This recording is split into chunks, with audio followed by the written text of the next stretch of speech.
tremendous round of applause. We have with us none other than Mr. R. Balki.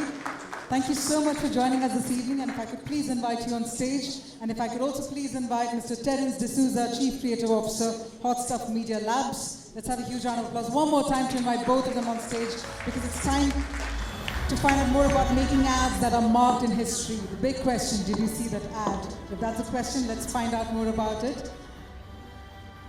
With that, I'm going to quickly hand it over to Terence, ladies and gentlemen.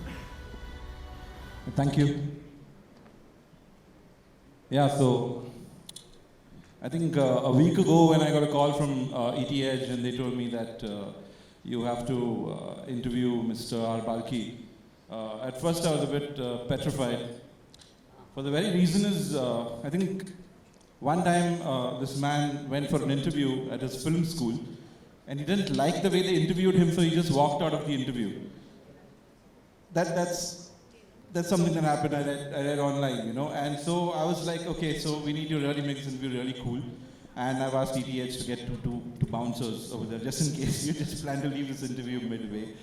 But the more I started looking up, his ads and reading about his story and the kind of creative professional he is, I just realized that Mr. Balki is completely just whacked out, you know, this creative individual who's just out of the world, and that's what I loved the most about him, because the topic we're speaking about is, have you seen that ad, creating ads that are truly memorable. And I believe that to create crazy ads, you need to have a very crazy mind. And that great ad comes out of that great mind. And of late, what we've been seeing is, at least in my personal experience, I feel that conformity is, wouldn't want to use the word, but I'd say conformity has kind of plagued the sector, There's so much of trolling going around, and certain brands are a little petrified of venturing into territories. And you have, in the past, really broke the mold and gotten out some of the craziest ads that we've seen, some of the craziest campaigns.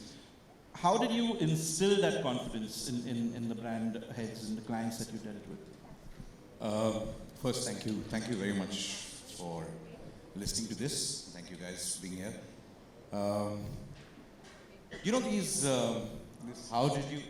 This is actually the crying question, because it's tough for ads to be seen these days, and that's what Josie and I were just discussing this outside. And yes, this troll culture and people being so scared of anything that's slightly controversial, and brands have companies have international people to kind of report to, the stock exchange to answer to, and a lot of other people are responsible. So they're all extremely paranoid about trolls. I think only the medium of trolling has changed, but trolling has always been there, So I think, and I'll just give you a small example. I know I'm at the ET talk, so I'll talk about ET. I think nobody has trolled me more than ET. And I'll tell you why. Because at one point in time, they used to have this advertising supplement called Brand Equity. Do they have it now, Sigas? I don't know. But I've never been trolled more than by Brand Equity and the ads that they used to criticize every week. Most of the best ads, according to me at that point in time, were always called as the worst by them. And it was a struggle, because just like clients respond today to trolls on social media, those days I think clients were responding to, hey, ET's called this ad bad. I mean, how do I answer my boss? And how do I look as a brand to a lot of my stakeholders out there? So it was nothing less than what's happening today. It was all there. And it required some very brave people on the marketing side and on the client side to say, screw ET.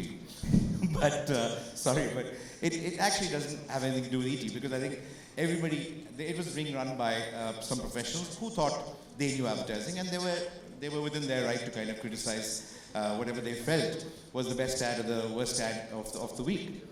But the strange part of it, they were also kind of very, very wonderful to come at the end of the year and actually give us awards for the very same ads that they call the worst, as saying this is the campaign of the year. And there's very wonderful conversations that I've had with people from ET, And some of them are very dear friends of mine who've trolled me the most and have said, sorry, we got it wrong. It's a great thing to happen, for people to kind of come and say, sorry, we got it wrong. But it's a battle. Because I just believe that the moment you give the right beyond you and the team that you're working with to anybody else to decide what's right or wrong, then fundamentally you're living in fear from that day. Then you have no choice but to kind of listen to everybody for everything that you kind of do. Because they employed you for a certain reason, they employed you for your point of view, they employed you for your expertise, and they employed various people in the team for the same expertise. Now you're actually listening to a lot of people without that expertise who are telling you this is bad or good. Now you decide to trust your expertise or you trust theirs, who are actually experts in some other field, not in yours. But they so happen to do the job of kind of criticizing you. So you've got to decide what's right or wrong. So I think it's about just not standing up and taking on a system or whatever. It's just standing up for what you believe in. If you believe it, fight the trolls. Sometimes trolls are very good, because I think they get a lot of people talking, and I think you should ride on trolls. I see a lot of people getting so scared of trolls. I think you're so lucky somebody's kind of noticing you. My thing has always been, at least first get noticed. It's damn difficult to get noticed in today's environment. But belief, that's what you said. You've always been someone who's been passionately headstrong when it comes to your idea. And the story I read, at first I read it, it was just, I didn't believe it to be true, which is why I wanted to ask you on stage over here. So while you were pitching for one of these big brands of India, and they weren't calling you for a pitch, apparently you went and told them, if you have the balls, call us for a pitch, and they said, we'll call you, and then nothing's going to happen. That was the Bajaj story that actually happened. And then this entire drunken brawl apparently led to the Hodi Baba campaign. Yeah, that is, you need insane people on the other side, like Rajiv is, and Rajiv Bajaj is one such insane human being. But he's a very insane human being. He knows exactly when to be insane. So that's a great talent that he has. It was a campaign. It was one of those things that they were ready to sack Lintas because it wasn't delivering. And we had just moved into, I think Josie had moved to Bangalore, I had moved to Bombay at that point in time, I remember. And the marketing head was always, more, memories of Lintas. How can Bajaj squeeze out Lintas? So let's have one last meeting with Rajiv to kind of say farewell and let him say it from his own mouth. So he arranged a party for actually saying, get lost. So in the party, I think the vodkas were very cheap, I think, because it hit me really hard. And so did hit Rajiv. And he was a stranger to me at that point of time. And I just told him there, in not such polite ways that, listen, you bloody well give us a chance. Just give us a chance and see what we can do. And he, not so politely as I'm saying it, said, okay, I'll give you one more chance. These were not the words. These were done with very, very bad words, these things. So finally, yeah, we got a chance, and the problem was, as usual, briefs are always to be cursed on till such point when you get an idea on the brief. So I always hate these briefs of saying, like any automobile manufacturer would kind of know that they want to have great mileage as well as great power in everything that they want to do. So again, there was a bike like this, it's a cliche, so it was like great power, great mileage, and I kept on saying no, about this, and finally I said, what the hell do you want me to say? Hudi Baba, what is this so great bike? I said, yes, stop, what did we just say? Hudi Baba, okay, fine, let's go. This all happened, and we went out there, we didn't have any campaign, no ad, nothing. I went to Rajiv on the air, I just said, Rajiv, fantastic, somebody made a 20 slide presentation about the same brief that he had given us. And then we just told him Hudi Baba, and he looked at me. The last time was almost like we were catching each other's collars and we were saying, I'm going to sack you. And I was saying, who the hell are you to sack me? That kind of a conversation. And here is a mad guy coming and saying Hudi Baba. And he looked at me, I don't know whether the look was one of how do I kill you, whether, this thing, or was it one thing. He gave me that look, and then he suddenly started whispering to his people somewhere. So I just thought he was, plotting how to get us out of the building fast. Then he turned around and said, it's not a bad word, no? I said, it's not a bad word. Okay, done. I have never heard this kind of madness before. So I was mad, he was mad. It was not mad. I think he sensed what he was trying to say without trying to sell, because I don't think it's easy to create anything without the person to whom it really matters, which is the client, on whose product, because advertising is a very small part of what that person is trying to create. Understanding what a person who's not interested in his business is going to contribute to his business. I'm not interested in his bikes. I'm interested in communicating what his bike is. So like I always tell clients get very impressed by creative people who understand their product, who live and breathe their product. And I was saying, if I lived and breathed your product, I wouldn't be able to live and breathe mine. You know, so you'll have to kind of just say, excuse me, I don't kind of come on motorcycle. I don't kind of jog off a motorcycle. The motorcycle is a motorcycle, it's fine, I leave it. It's your passion, you enjoy it. But communicating what the motorcycle is going to do to people is mine. So you take my expertise, I take your great expertise, and let's do it together. So it is one of great collaboration, and I've always learned that, and I've always done the best kind of work with people who really get it, and not people who are testing me, who have employed me to use me to help them. And that's when it really works. Today, I think a lot of environment is about, I think, because of the abundance of people who are trying to communicate, who are offering their communication skills to clients, I think it's almost become a matter of, let me kind of choose you, let me kind of do this, let me pick this, let me pick that. It doesn't work that way, because Sanjeev Aga once told me an idea, another visionary, phenomenal visionary. He just told me, you know what builds a great brand?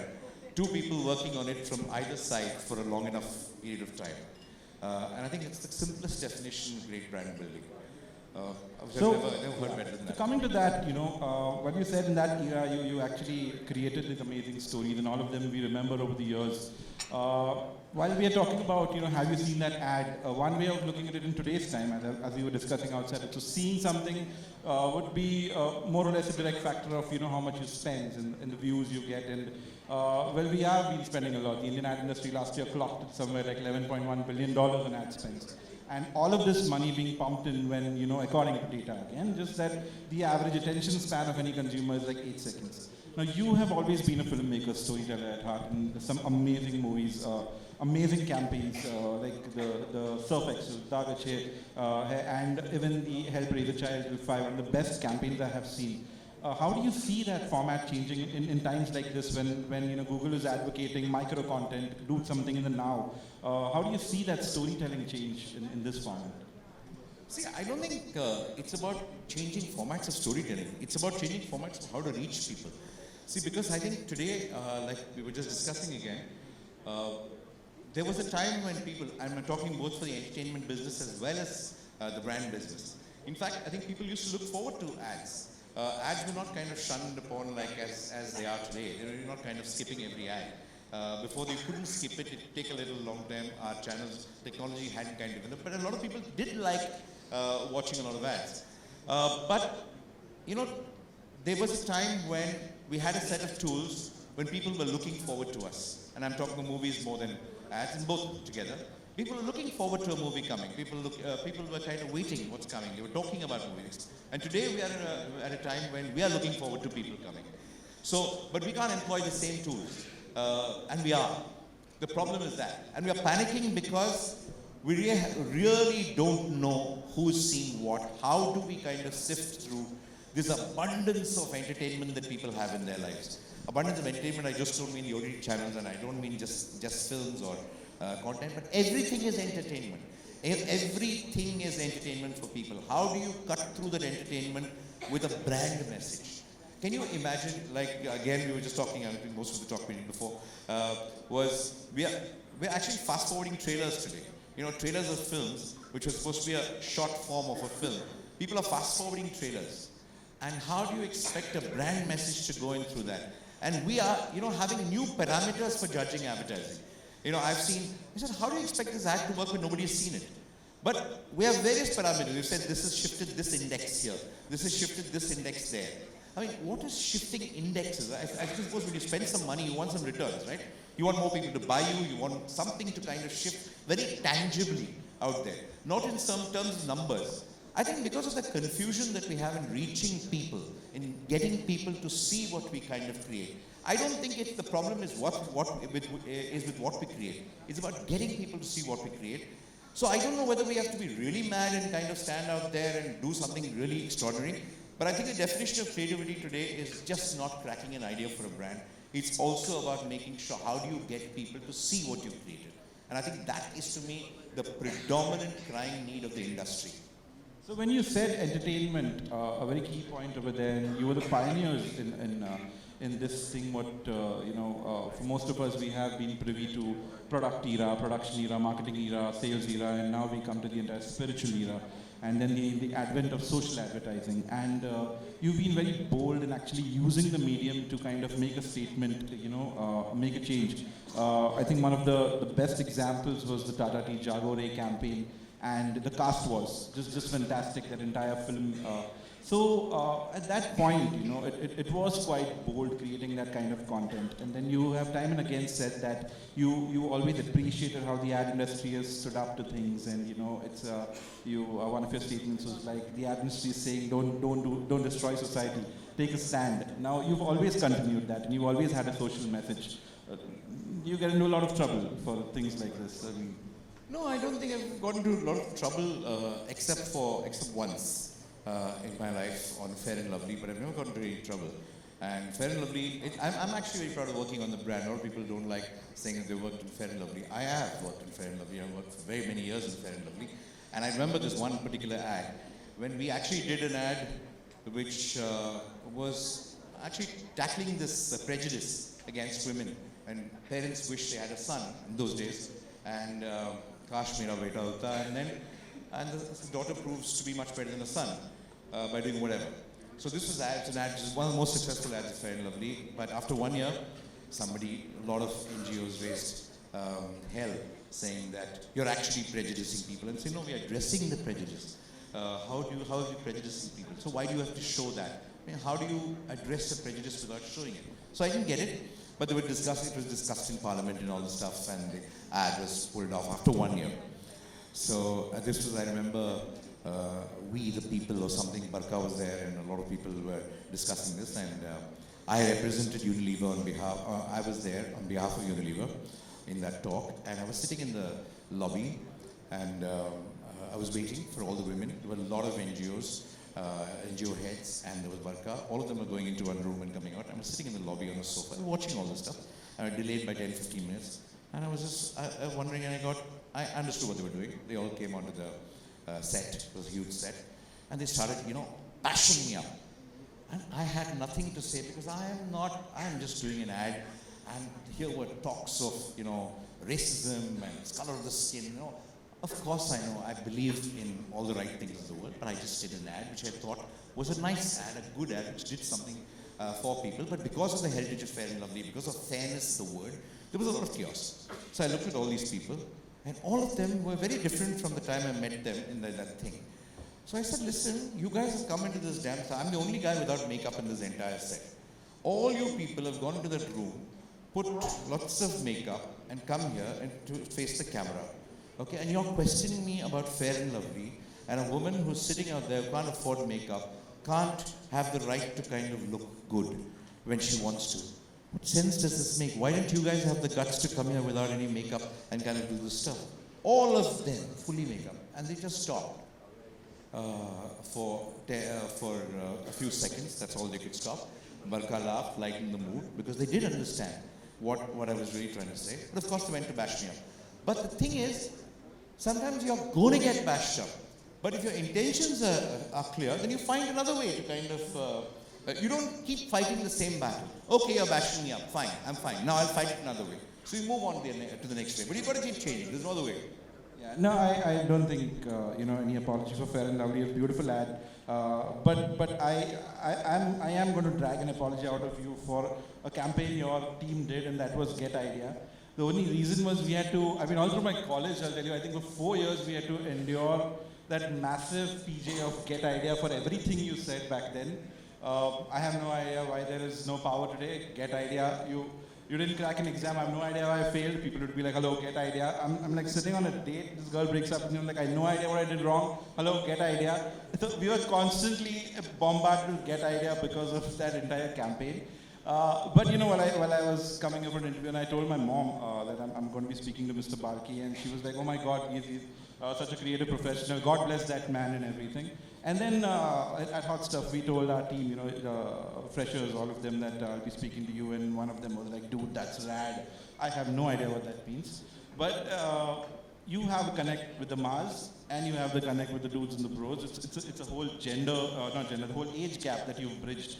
And I know it's a huge challenge for brands, especially BFSI brands that we deal with, connecting with Gen Zs and connecting with different age groups. How have you managed that? As a person and with your work. There are many questions in this one, but I have no idea. I don't think I can pretend to understand a single other person in the world except not even myself. If it takes a lifetime for a person to understand himself or herself, 10%. But it's the arrogance to assume that you can understand anybody else and connect with anybody else. When some people come and say, I connect with the masses. No, you're just damn lucky about that. You're just lucky that what you liked a lot of people kind of like, and you're a normal human being, so chances are that most people will like what you like. And there are many times they don't. At that point in time, you don't connect with the masses. Gen Z, I still don't think Gen Z knows what Gen Z is. I have no idea how they connect. So these are things you just need to just think for yourself. And I think fundamentally, the lucky people who are called better communicators are those people whose opinions or whose tastes and likes and way of thinking reflect the ways of thinking of a lot of people around us. We're just ordinary, normal, kind of boring people like us. So therefore, I feel this connecting with masses, I've never done. I've never understood a single customer in my life or a consumer in my life. When you talk of idea, that is something that I want to share with you guys. And I think the brand business and the advertising business ought to start celebrating now. Because for the first time, and I think it's so beautiful that the advertising industry does not know about it. And it's so beautiful that we are not even aware of it as a publication, as anything else, and we don't get to know about it because that's the amount of content that we're all devouring today. We take an idea of the telephone exchange. A couple who swaps telephones to understand each other.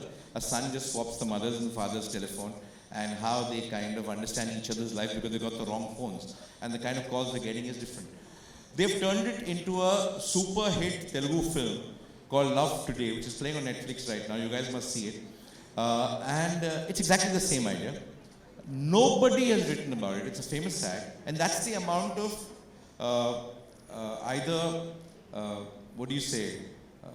awareness or respect or thing, because we don't have any copyright. In fact, the ideas business, which is advertising, has no copyrights. We can't even protect our copyright of an idea. Anybody can take it. So you have a person making lots of money on an advertising idea, and the advertising industry does not report about it. None of the advertising people speak about it. None of the feature film industry knows about it. That's the value, that's the amount of attention towards a piece of content that existed.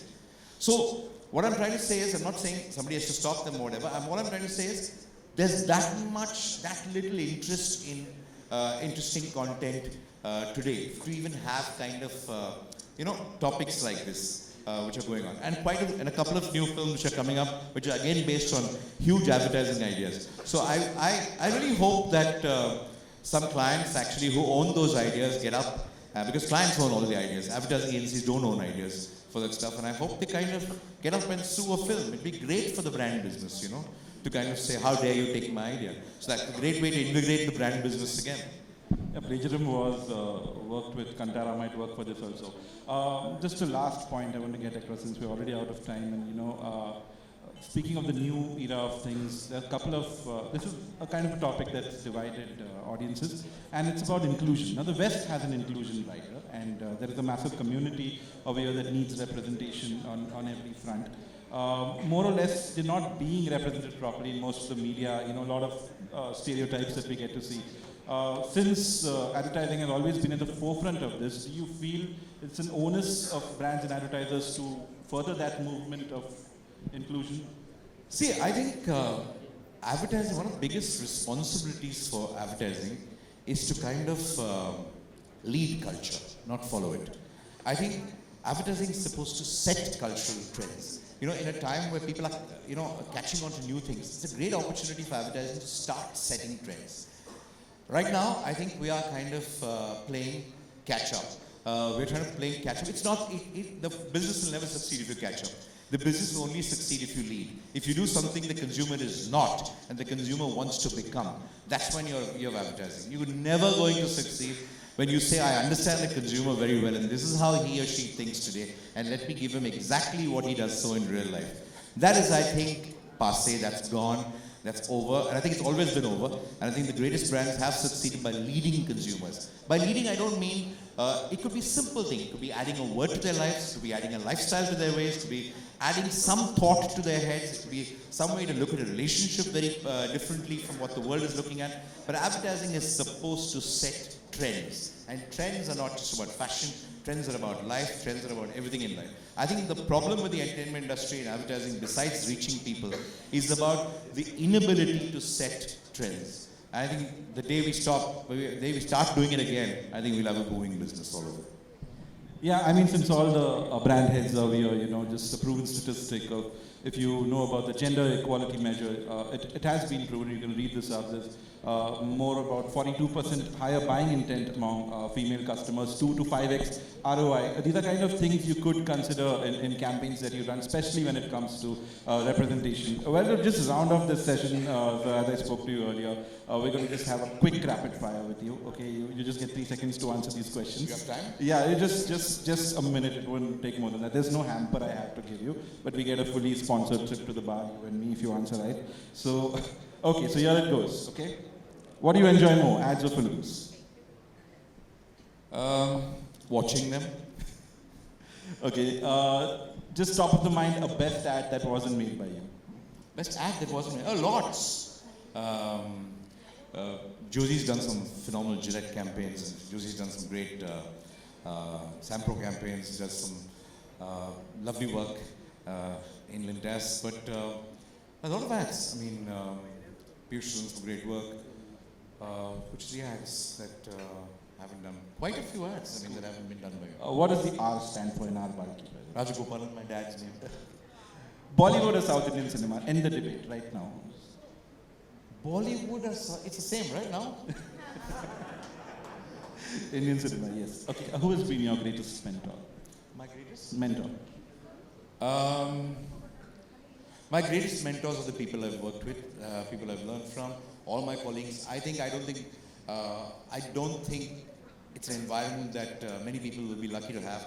I've been lucky to work with some of the most beautiful minds, fantastic minds who were idealistic, who just thought advertising was God's gift to mankind. We were trying to change the world and we did all kinds of things. We believed in it foolishly. We thought we were trying to create something, an empire differently. And such foolish, beautiful, lovely, enthusiastic, passionate people, they cannot be bigger mentors than that.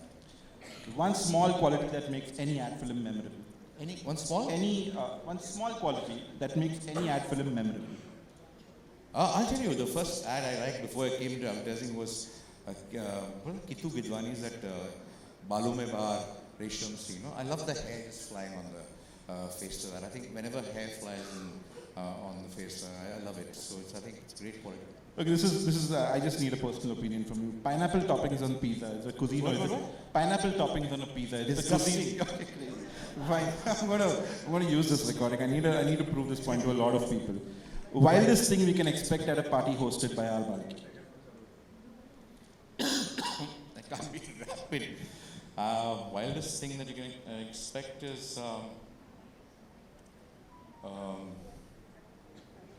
I think Gauri. Okay, Amitabh, Akshay or Sunny, who troubled you most on sets? Bachchan. Okay, final question, okay? Pa or English to English, which do you like? English, always. All right, well, Mr. Balki, it's been a pleasure talking to you, and having you here spend a few moments with us, I think it's the best Christmas gift we could ask for. Thank you, ETH, for this opportunity. Thank you guys. Thank you. And ladies and gentlemen, Mr. Balki.